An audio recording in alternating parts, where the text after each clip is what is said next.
नमस्कार, मी भाऊ तोरसेकर. तुम्ही बघत आहात प्रतिपक्ष. मित्रांनो, पार्श्वभूमी बघितली तर तुमच्या लक्षात आलं असेल मी मुंबईत नाही आहे, मी दिल्लीत आलेलो आहे आणि 2-3 दिवस अजून दिल्लीत आहे. आजचा विषय सुरू करताना मला हिंदीतली एक कहावत, म्हणजे ज्याला म्हण किंवा वाक्प्रचार म्हणतात, तो आठवतो. देर आए दुरुस्त आए. तो देर आए दुरुस्त आए म्हणजे काय, ठीक आहे, यायला उशीर झाला असेल, पण एकदा जे सुखरूप पोहोचलात अशा अर्थाने ती म्हण किंवा तो वाक्प्रचार वापरला जातो. उद्धव ठाकरे आणि उबाठा शिवसेना यांना लोकसभा निवडणुकीच्या निकालानंतर जी काय झिंग चढलेली होती ती हळूहळू उतरायला लागलेली दिसते. याचं कारण निकालानंतर लोकसभा, नवीन सरकार स्थापन झालं, इंडी आघाडी म्हणून जी शिवसेना नाचत होती, उबाठा शिवसेना, ते उद्धव ठाकरे इंडी आघाडीच्या प्रमुख नेत्यांची जी बैठक बोलवली त्यालासुद्धा हजर राहिले नाहीत.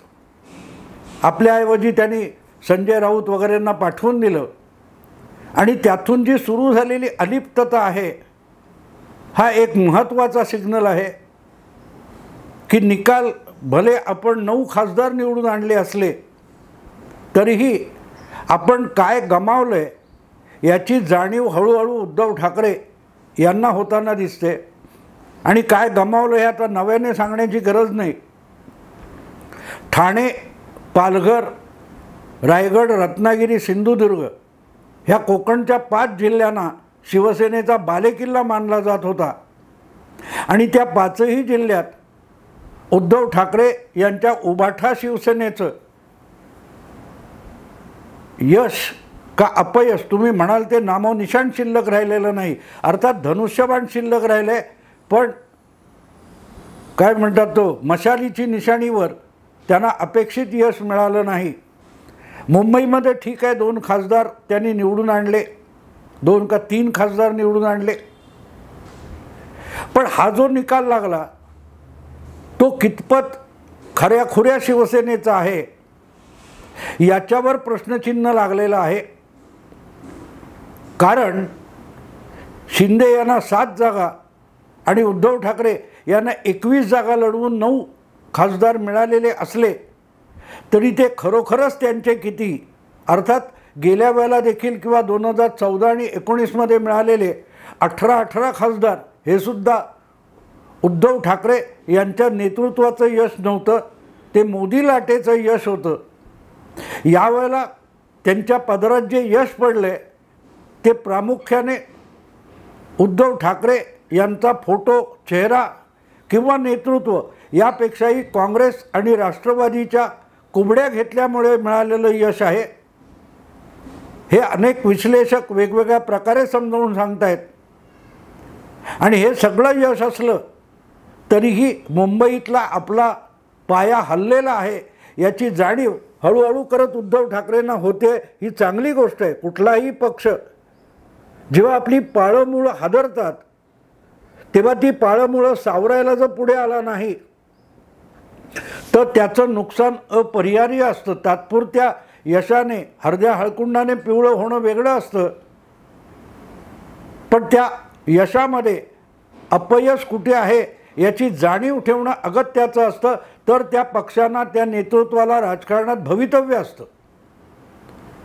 उद्धव ठाकरे यांना 9 जागा मिळालेल्या असल्या तरी त्यांच्या वाट्याला आलेली मतांची टक्केवारी बघितली तर त्यांना भविष्यातला अंधकार दिसू शकतो. हे मी यापूर्वी 1-2 व्हिडिओ बनवून सांगितलेलं आहे. मुस्लिम वोट बँकेच्या कृपेवर मुंबईतल्या 3 जागा उद्धव ठाकरे जिंकू शकले, पण जिथे प्रचंड मुस्लिम वस्ती नाही अशा ठिकाणी त्यांना सपशेल अपयशी व्हावं लागलं. मग तो रायगडमध्ये दीर्घकाळ 5-6 वेळ निवडून आलेले अनंत गीते पडले. तुमचे विनायक राऊत रायगड रत्नागिरी सिंधुदुर्गामध्ये पराभूत झाले. ठाण्यामध्ये राजन विचारे पराभूत झाले. जिथे मुस्लिम बहुल वस्ती नाही, मोठ्या संख्येने मुस्लिम मतदार नाही, तिथे उद्धव ठाकरे आपल्या बालेकिल्ल्यात कोकण मुंबईमध्ये सपाटून पराभूत झाले.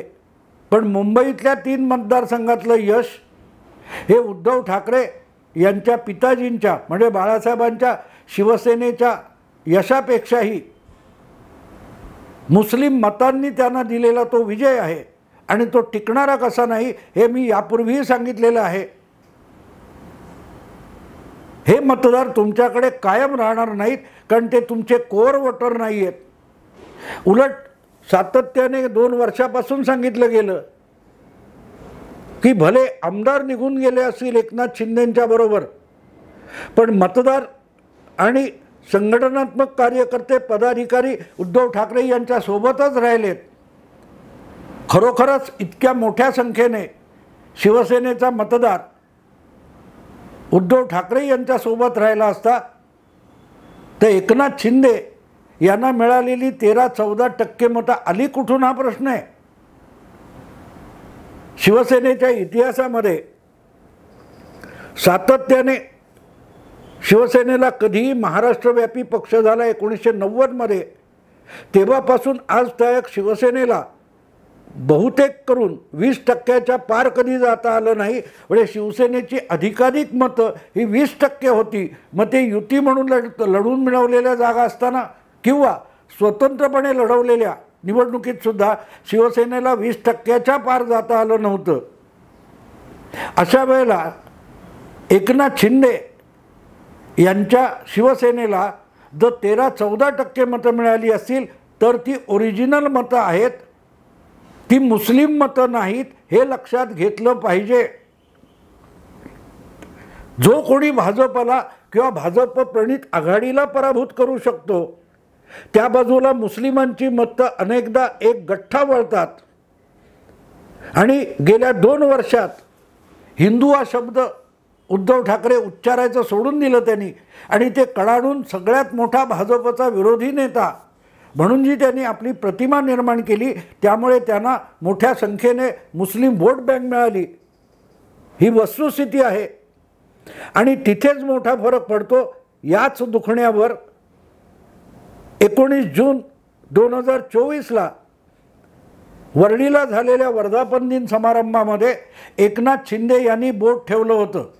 एकनाथ शिंदे मुख्यमंत्री यांनी एक महत्त्वाची गोष्ट सांगितली की शिवसेनेचा बहुतांश मतदार, हिंदुत्ववादी मतदार, मराठी माणूस आपल्याकडे झुकलेला आहे, शिंदे शिवसेनेकडे झुकलेला आहे. आणि उद्धव ठाकरे हे दुसऱ्या घटकावर विसंबून यश मिळवलेले आहेत.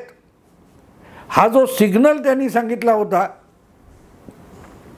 की अधिकाधिक परावलंबी किंवा खरं म्हणायचं तर पवारावलंबी शिवसेना होऊन गेली. पवारावलंबी. आणि जेवढा त्यांचा उपयोग होता तो आता काँग्रेस पक्ष आणि शरद पवार यांच्यासाठी उद्धव ठाकरेंचा उपयोग संपलेला आहे. पवारांनी आपलं लक्ष किंवा टार्गेट हेतू कधीही लपवला नाही. शिवसेना आणि भाजप युती ही जिथपर्यंत एकत्र असेल तोपर्यंत आपल्या राष्ट्रवादी या प्रादेशिक पक्षाला डोकं वर काढता येणार नाही. म्हणून त्या युतीमध्ये बिब्बा घातला पाहिजे, त्यांना एकमेकांचे शत्रू बनवले पाहिजेत. हीच पवारांची भूमिका होती. आणि गेल्या 4.5 वर्षामध्ये पवारसाहेबांनी त्यात कमालीचं यश मिळवलेलं आहे. जे नैसर्गिक वैचारिक मित्र असू शकतात त्यांच्यात शत्रुत्व पवारांनी निर्माण केलं. त्याचा लाभ त्यांनाही मिळाला आहे. उद्धव ठाकरेंचा हव्यास पूर्ण झाला आहे. पण दरम्यान त्यांच्या हातून शिवसेना, बाळासाहेबांची शिवसेना निसटली आहे याची पहिली पावती या लोकसभा निवडणुकीत मिळाली. कारण आपण समजू जास्तीत जास्त शिवसेनेची 20% मतं होती आजवरच्या निवडणुकीत. त्यापैकी 13-14% एकनाथ शिंदे यांच्याकडे गेली. याचा अर्थच जवळजवळ 60 ते 70% शिवसेना मतदार, पदाधिकारी, कार्यकर्ता, हितचिंतक सगळेच्या सगळे 70% आसपास एकनाथ शिंदेबरोबर गेलेत. फार फार तर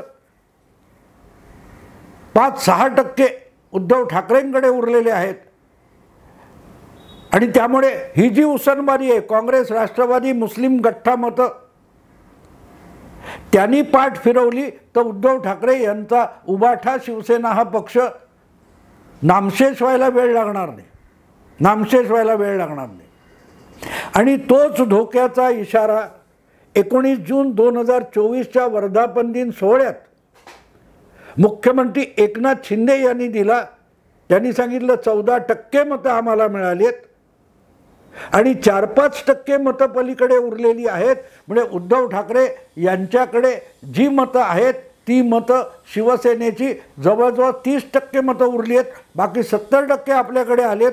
उरलेली आपल्याला परत आपल्याकडे आणायची आहेत, खऱ्या शिवसेनेकडे आणायची आहेत. हा जो धोक्याचा इशारा एकनाथ शिंदे यांनी 19 जूनच्या वर्धापन दिनी दिला तो बहुधा उद्धव ठाकरेंना कळलाय. आणि म्हणूनच महाविकास आघाडी, काँग्रेस, राष्ट्रवादी, शरद पवार गट यांच्यापासून अंतर ठेवायला उद्धव ठाकरे यांनी सुरुवात केलेली दिसते.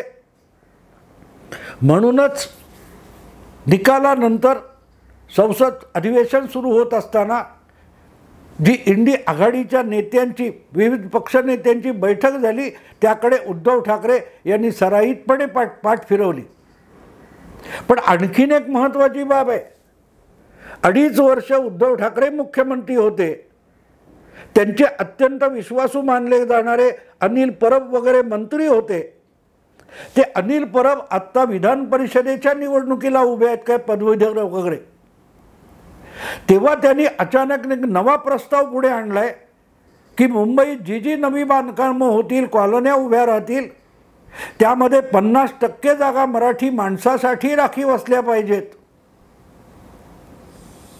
शिवसेना ही मराठी माणसाच्या न्याय्य हक्कासाठी आणि प्रामुख्याने मुंबईतल्या न्याय्य हक्कासाठी मराठी माणसाच्या शिवसेना उदयाला आली.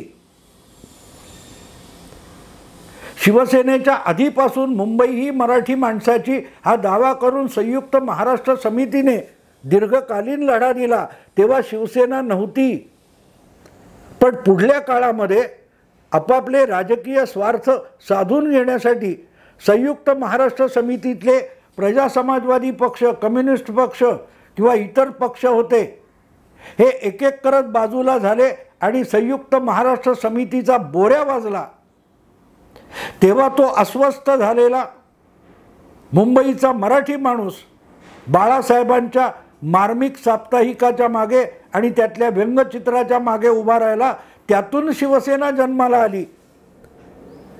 तीच शिवसेना उद्धव ठाकरेंच्या हाती आल्यानंतर त्यांनी मुंबईच्या मराठी माणसाकडे पाठ फिरवली आणि त्यातूनच आज उद्धव ठाकरे यांच्या नेतृत्वाची दुर्दशा झालेली आहे. कारण बाळासाहेबांनी अक्षरशः तपश्चर्या करून जो 20% आसपास मतदार गोळा केला होता, त्यातला 2/3 मतदार 13-14% मतदार एकनाथ शिंदे यांच्याकडे गेलाय. कारण एकनाथ शिंदे आज सुद्धा हिंदुत्ववादी आणि मराठी माणूस हीच भूमिका घेऊन ठामपणे उभे राहिलेले आहेत. आणि आपण दीर्घकाळ मुस्लिम वोट बँक किंवा काँग्रेस, राष्ट्रवादी यांच्या कुबड्यावर उभं राहून चालू शकणार नाही याची जाणीव उद्धव ठाकरेंना झाली. त्यातूनच अनिल परब यांनी हा नवा प्रस्ताव पुढे आणलाय की 50% जागा मराठी मुंबईकरांसाठी राखीव असल्या पाहिजेत, मराठी माणसासाठी राखीव असल्या पाहिजेत. ही मागणी आजच्या सरकारकडे करण्यापेक्षा अनिल परब किंवा उद्धव ठाकरे सत्तेत असताना आणि उद्धव ठाकरे मुख्यमंत्री असताना हा प्रस्ताव ते आपल्या अधिकारामध्ये अंमलात आणू शकले असते, कायदा करू शकले असते. मग 2.5 वर्षात तुम्हाला मराठी माणूस का आठवला नव्हता? तुम्ही मुख्यमंत्री होता, अनिल परब मुख्यमंत्री होते. जी मागणी आज तुम्ही गयावया करून करायला निघालेले आहात, ती मागणी पूर्ण करण्याचे अधिकारच तुमच्या हाती होते. पण तेव्हा तुम्ही मराठी माणूस विसरला होता. तुम्ही हिंदुत्व विसरला नाही, तुम्ही मराठी माणूस सुद्धा विसरलात. आणि म्हणूनच जेव्हा हाती होतं तेव्हा तो अधिकार तुम्ही मराठी माणसासाठी वापरला नाही, तो अधिकार आणि ती ताकद आपलं मुख्यमंत्रीपद सांभाळण्यासाठी वापरली. जेव्हा जेव्हा पोटनिवडणुका झाल्या तेव्हा काँग्रेस उमेदवाराला पाठिंबा देण्यासाठी आजवर त्या स्थानिक कुठे देगलूर बिलोली असेल किंवा तुमच्या कोल्हापूर उत्तर असेल अशा विधानसभा मतदारसंघात पोटनिवडणुकीला शिवसैनिक इच्छुक होते. त्यांना आपल्याला मुख्यमंत्रीपद सांभाळायचे, सरकार टिकवायचे, म्हणून तुम्ही काँग्रेसचं काम करा असं म्हणून उद्धव ठाकरे यांनी संघटनेचा बळी दिला होता. तसाच तो मुख्यमंत्रीपदासाठी मुंबईचा मराठी माणूस याचाही बळी दिला होता. म्हणून 2.5 वर्ष मुख्यमंत्री असताना उद्धव ठाकरेंना मुंबईत होणाऱ्या बांधकामात अर्धा हिस्सा 50% मराठी माणसाला मिळाला पाहिजे हे सुचलं नाही. ते आत्ता सुचतंय, कारण आपल्या हातून नुसते आमदार निसटले नाहीत, तर आपल्या हातून मुंबईचा मराठी माणूससुद्धा निसटून गेला आहे. आणि जो काय उरला आहे त्याला टिकून आणखीन उरला शिंदेंकडे गेलेला किंवा इतर पक्षात विखुरलेला मराठी माणूस आपल्याकडे आणायचा असेल तर त्याला लालूच दाखवायची. म्हणून अनिल परब यांनी हे नवीन पिल्लू सोडले की मुंबईत होणाऱ्या बांधकाम आणि इमारतींमध्ये 50% हिस्सा मराठी माणसालाच मिळाला पाहिजे. अरे वा, जेव्हा तुमच्या हातात होतं, तुम्ही करू शकाल इतकी तुमची ताकद होती आणि अधिकार होता, तेव्हा तुम्ही विसरला होतात. आणि अगदी काल परवा लोकसभा निवडणुकीपर्यंत विसरला होतात, कारण तुम्हाला काँग्रेसची, राष्ट्रवादीची आणि मुस्लिम वोट बँकेची मतं पाहिजे होती. मग अचानक मराठी माणसाला 50% जागा मिळाल्या पाहिजेत बांधकामातल्या, हे आलं कुठून? तर ती जाणीव आहे.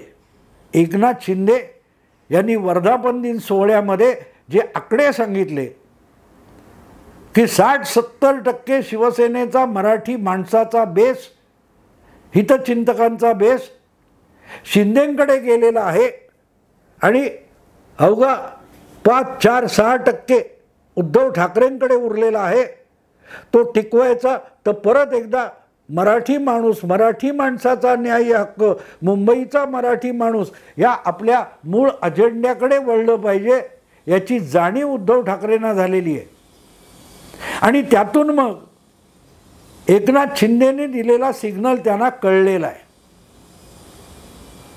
आणि म्हणून मग मराठी माणसाला 50% जागा मिळाल्या पाहिजेत नव्या बांधकामामध्ये, ही मागणी आली आहे.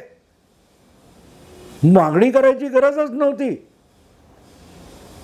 मुंबईतल्या मराठी माणसाचा न्याय्य हक्क किंवा महाराष्ट्रातल्या मराठी माणसाचा मुंबईमधला न्याय्य हक्क किंवा सर्वप्रथम हक्क, याच आधारावर शिवसेना उभी राहिली.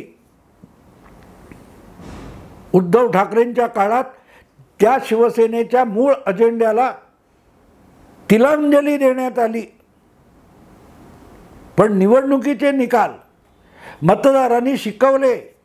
वरळीमध्ये 3 आमदार आहेत, 2 माजी आमदार वरळीतून निवडून आलेले आणि आत्ता गेल्या वेळेला निवडून आलेले आदित्य ठाकरे, 3 आमदार वरळी या एका विधानसभा मतदारसंघातले आहेत. तिथेही प्रचंड मोठं मताधिक्य शिवसेना उमेदवार अरविंद सावंत यांना मिळवता आलं नाही. अवघं 6,000चं मताधिक्य आहे. आणि त्यामुळे वरळी विधानसभा मतदारसंघात पुढच्या वेळेला आदित्य ठाकरे निवडून तरी येऊ शकतील का, याच्यावर प्रश्नचिन्ह लागलेलं आहे. गिरणगाव, शिवडी मतदारसंघ, लालबाग परळ शिवडी हा मतदारसंघ हा शिवसेनेचा पारंपरिक बालेकिल्ला आहे.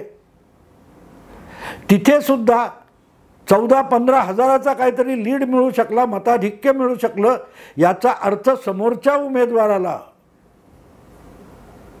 उबाठा उमेदवाराच्या विरुद्ध असलेल्या उमेदवाराला गिरण गावामध्ये जर टक्कर देणारी मतं मिळतात, शिवडीमध्ये 15-16 हजाराचा फरक म्हणजे काहीच नाही.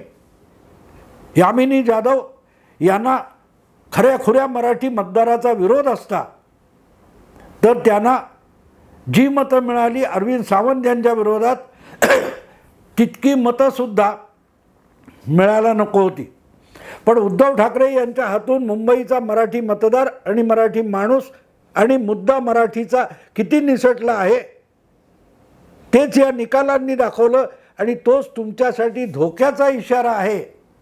उद्धव ठाकरे वर्धापन दिनी आपल्या कार्यक्रमामध्ये शिंदेंच्या नावाने शिव्याशाप देत बसले, पण तरीही एकनिष्ठ असलेल्या एकनाथ शिंदे यांनी उद्धव ठाकरेंना इशारा दिला की बघा तुमच्या मागे उरलंय कोण.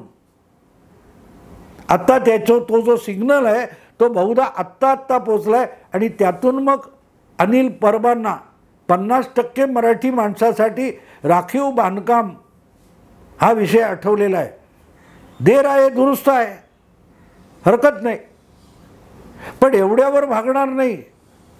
तुमची संगत कोणाबरोबर आहे याकडे पण मतदाराचं बारीक लक्ष असतं आणि त्यामुळे जे काय तुम्ही करताय त्यावरही मतदाराचं लक्ष असतं. सहानुभूतीचा डंका पिटून सुद्धा एकनाथ शिंदेंचे उमेदवार भाजपचे उमेदवार मुंबईत इतकी जबरदस्त टक्कर देऊ शकत असतील तर सहानुभूती वाफेसारखी विधानसभा निवडणुकीत उडून जाणार आहे याची जाणीवच 50% मराठी माणूस अधिकार या भूमिकेपर्यंत उभाठाला घेऊन आले. मित्रांनो, आत्ता इथेच थांबतो. आवडलं लाईक करा, शेअर करा, सबस्क्राईब करा. नमस्कार.